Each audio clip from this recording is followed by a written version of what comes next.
Welcome to the Art of Conscious Living. Today I have a very special guest, an incredible artist, and a very beautiful woman who's lived an incredible life. Her life has been a life of seeking spirit, body, mind, and consciousness.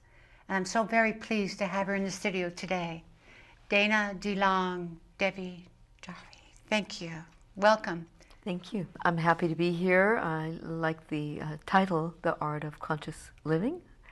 And I've loved meeting you, Victoria, in different facets of my life, in different arenas, times where I was playing or moved to heart-opening experiences through my music or through places that we've been together, like different places around the world, like Mount Shasta and well, let's start with your playing. Your playing is absolutely from a very heart-centered place. It's pure spirit. It's absolutely beautiful music. How long have you been playing, and when did you decide to start to want to play all these incredible flutes? Well, I started when I was 4 years old, 4.5 years old, and I started on piano, and that was not a conscious decision because my mother thought it was a good idea. And so I studied classical piano and studied in the Royal Conservatory of Toronto. I'm Canadian. And so that was my life's path. And when I realized that I would be traveling a lot, I decided to do something more creative. And so flutes came into my hand. And I remember the moment where I was trying out pottery and in Denver, Colorado, and I realized that my hands were too dry from the experience, so I was like, I have to give up. And I looked at this bulletin board saying, what next? What creative thing am I going to do now, Spirit? And I saw a little tiny note on the wall, and it said, flute lessons, no flute necessary. And that's what inspired me, was that little tiny note to start playing flutes. I had a lesson and really taught myself, and that was many, many years ago, at least 40 years, and it started my journey being able to travel with my instruments. So how does the flute connect to your spirit today? Because when I listen to your music, it reaches me very deeply on a deep cellular level. And it seems to carry me away for a lot of inner peace and helps me to connect. And it's the vehicle of allowing me to be in total relaxation. So what is this coordination between you and the flute and your spirit and the energy of that? For me, I'm very connected to breath because I teach a lot breath work for over 30 years, and so when I'm connecting my breath, I say I'm connecting with the winds of spirit, with the breath of God. I'm connecting with that energy with my own breath. So the two are meeting, and it's the flute. A great Sufi saint, Hazrat Inayat Khan, said that the flute is the most powerful instrument to open the heart. So, and on top of that, my flutes, by some grace, I suppose, through my many treks in India, my flutes have been activated by saints in India. So people seem to feel it's probably the combination of what flutes evoke, in all the chambers of the heart.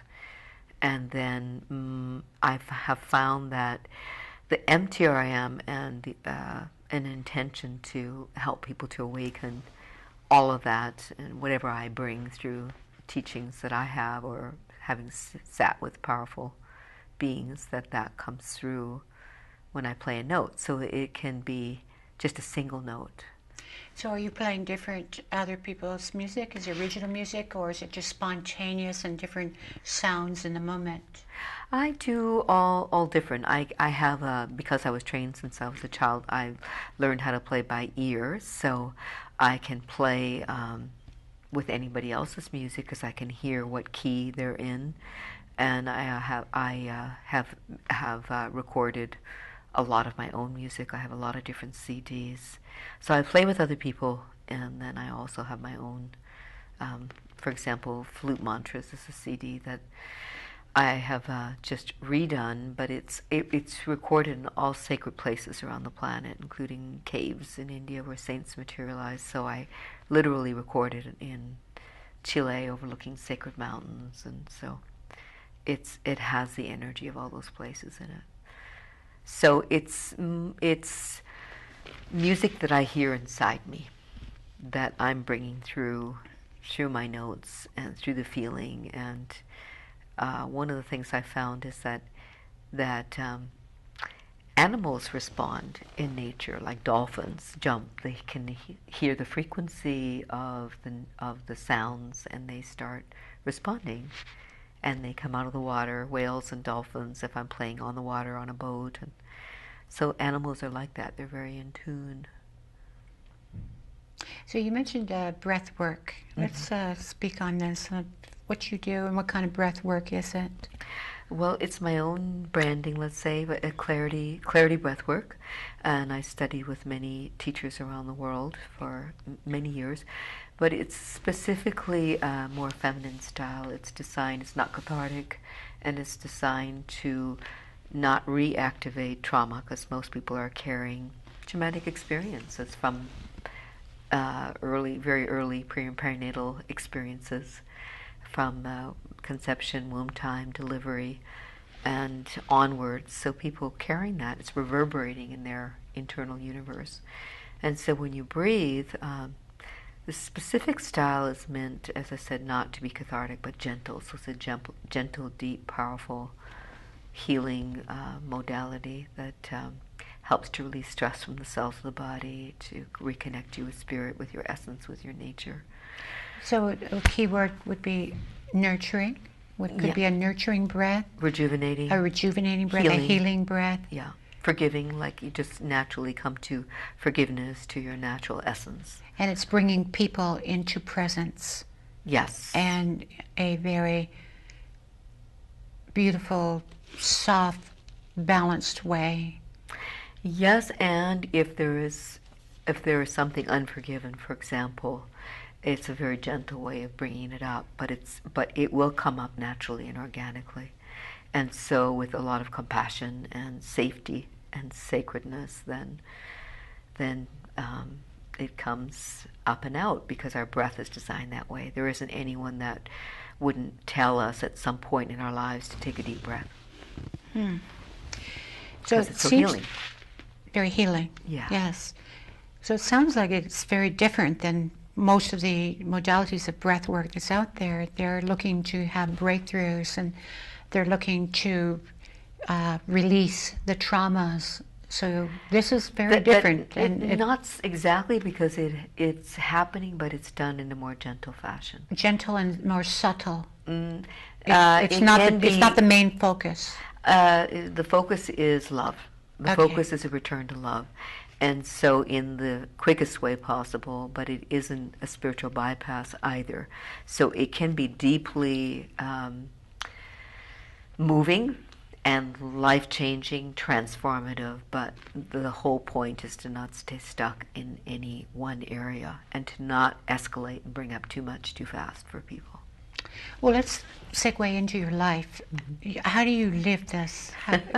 What is your life like on a daily basis or year to year as you travel all over the planet? I know you travel extensively. Yeah, I do. You go to the islands, and you go to the East Coast and West Coast and different countries. Europe, yeah. So as you're traveling in this busy, hectic lifestyle of just traveling and acclimating yourself to the new environments, how do you maintain yourself and live what you are actually sharing with others? Well, thank you for that question. I like it. That I take a lot of deep breaths, and I practiced meditation, and I walk in nature. I receive a lot of breath work, and in my teaching, it's very healing for me, because I get to sit in the presence of people. My flutes help to center me. So like my business cards say, opening hearts one breath at a time. So in my daily practice, I may practice my flutes, I eat organic foods, I do yoga every day for an hour and a half. And wherever I am in the world, I make sure that I do. And so I would say just a focus of deep love, deep compassion, and presence, and recentering myself with all the many gifts that we have in terms of community, staying in community, traveling the world, playing in festivals. It's really all there. Is there any moments in time when you are out of balance of that, which you just mentioned, when you find yourself not centered? And at those moments, what has happened at that moment to allow you to get off of your course of being witnessing and being balanced and tapped into the love energy? Mm-hmm. Well, I would just say briefly is forgetting, and then coming back to compassion and forgiveness of forgetting. If there's an activation on the freeway, I drive a whole lot. So I take a deep breath and I see like, oh, and sometimes I say to myself, oh, you're activated. And so I can smile at myself and see my habit energy, which wants to say, I can't believe there's so much traffic, for example. But always, well, I would just say that one specific incident 2.5 years ago where I fell off 17 stairs, cement stairs, and I broke my hand quite badly. So for me, I have experienced that there's so many miracles available to us, and that the benevolent universe gives us another opportunity every single moment to recreate or to see the good. And what did that experience do, that accident? Because your hands are very important as an artist and as a musician. Mm-hmm. And now you're not able to use your hands for those months of the healing. Mm-hmm. And then after that, of the healing. Mm-hmm. So how did you connect to yourself during that time? With prayer, with meditation, with breathing, with support, therapies, different therapies. But so breath work is a main one for me, and having access to my breath and to divine grace that's always pouring through, no matter, I would say, seeing the treasure in the tragedy. I do only have 50% use of my left hand. So because of the accident now. Yeah, because there's a lot of metal in my hand and it doesn't turn. So for me, I have to constantly face that and work with it, and that's why I'm diligent with my body work and practices. And so it's a constant gratefulness, gratitude for what I do have, that I'm alive, that I made it, and that I can still play. Mm. So it shows me you don't have to be perfect, that the love intention behind every note, or appreciating my body as it is. It's not perfect. So Dana, what I'm hearing in your conversation is so beautiful and so profound, is there is an absence of judgment there, that no matter what is happening to you, the good, the bad, and all of it, that you are not bringing in judgment, and you're not a victim of the circumstances of what's going on, that you are in complete consciousness of what you want to happen. So it's not what's happening to you, it's how you are reacting to what is happening to you. Yes. Yeah, and it's been a journey of embracing what is, and I'm also embracing all my emotions. If the sorrow of the seeming loss, and then returning to love. So I think that's what makes me a better breath worker, a better therapist, a better musician, because I appreciate every single note as a gift, as a treasure. I appreciate that because I've lived through trauma, that and I face it every day in different ways, as my fingers and hands still go numb quite a bit. And so I take a lot of breaths, and I know how to help people, to say, I know what it's like, I'm there with you. I have compassion. You're not alone. I can support you. I know what it's like to embrace what's there, even if it's very painful sometimes. So it's embracing what is. So in essence, it's very important to point out that you're not editing. We're not suggesting that people edit and only look for the good. It's accepting the bad and accepting the pain and going through all of it equally, but allowing it to wash through you. My work, or what I came to through my practice in the last 2.5 years, is perseverance. Like, I'm not giving up. Perseverance without attachment. So without detachment. Without attachment. Without attachment. Perseverance without attachment. So I'm going to show up and do every exercise I can, see every therapist I can, every body worker, every healer, to see what can be done. But I'm not, I need this. It's like I'm perfect as I am in my imperfection. As it is. As it is. But I don't label it as good or bad. It just is. So I embrace it. Oh, there's pain appearing, or there's sorrow appearing. Whatever's appearing is perfection, because that's what's on my plate. I'm going to work with it. Well, let's take that a little bit further and let's examine that. If one was to do that and look at the good and the bad of it, then henceforth they would be in the story of it. And that's where the stories start. Is that true? I less look at it as story than, because we don't want the story. I don't label it good or bad. Right. I just say, oh, this is what's here. Right. Oh, there's but the good and the bad welcomes the stories, and we don't want the stories. Sometimes a story is important. Sometimes history is important to share. What happened to you? Where are you now? It's like, it's coming back to the moment, because it's the only one there is, right? There's the remembered past or the imagined future. Neither one of those really exist. It's just what we've told ourselves. So it's like I'm more knowing that the healing is in embracing and feeling the emotion, the purity of the emotion, without attaching the story to it. Okay. If that no makes sense. attachment. Yeah. Allow the story to be there, but don't attach yourself if it's to there, the story. but just don't believe everything. Don't believe everything that the emotion or the story is trying to tell you. It's just a memory. And because if you are attached to the story, what could possibly happen? You What's the get stuck in the downside and the past. upside of that? You get stuck in the past, and then your body says, okay, yes, boss, we have an injury, and you're stuck, and you can't do this, and you can't do that. Limitations instead of expansions. And then victim, and then you're going to get upset, and so it doesn't really work. It's like, I believe we're either victims or we're not. This happened, and what's possible now? So it's what I look at as the unlimited possibilities. What does love mean to you? It's a word that's used a lot, and it's a word that's used, well, very few people understand it, to the depths and to the beauty and the profoundness of that very simple word, love. What is it? Love to me is our essence. It's who we are. We don't have to try to be that. We are that. And one of my teachers, I called him the no-nonsense Swami, when someone was saying, loving relationship, and he said, all labels are rubbish. He said, it's all rubbish. He said, because if somebody's hungry, you simply feed them. It's simply our essence. We are love. Who is his teacher?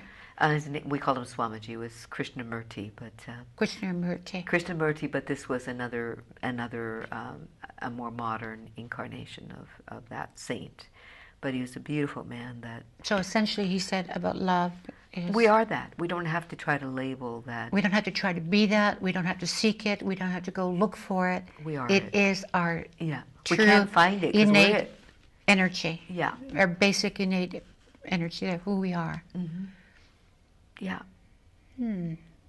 That's my experience, and so trying to be loving, maybe for a while, but then until we just are it. But I believe that that's what we're made of, and if we release the clouds in the way and the illusions and the stories of poor me or poor this, then and being real and authentic, like if sometimes we're upset, then embracing that. And being transparent. Yeah, and love, it just finds us because it's us, it's what we are. Well, let's talk about some of your travels. I know that you go to Costa Rica, a lot. You go to Harbin Hot Springs, Northern California, Stewart Hot Springs in Mount Shasta, and many other incredible places. You're involved with the raw food community and a lot of devotional people. So you do a lot of devotional music, and you get together in sanghas, and the music is, what are you doing at that time, this devotional music, it's called? Well, there's kirtan. Kirtan. But, yeah, and Yes. then, but my instrumental music, like what you heard or what the audience may have heard, is it's just simply beyond. It's not Sanskrit. It's just notes, and so I like that form also because it's without any. People just feel that music, and kirtan is Sanskrit. It's devotional from the point of it was said to be the first language. And so it has a certain vibration and a frequency, and that comes through. And so I play a lot of festivals when it's a lot of the same people, Bhakti Fest and Prana Fest and Shakti Fest, and I've played in a lot of temples around the world and the Baha'i temple. So it's beyond religion. It's the Sanatana Dharma, which is truth, love, simplicity, and service to mankind.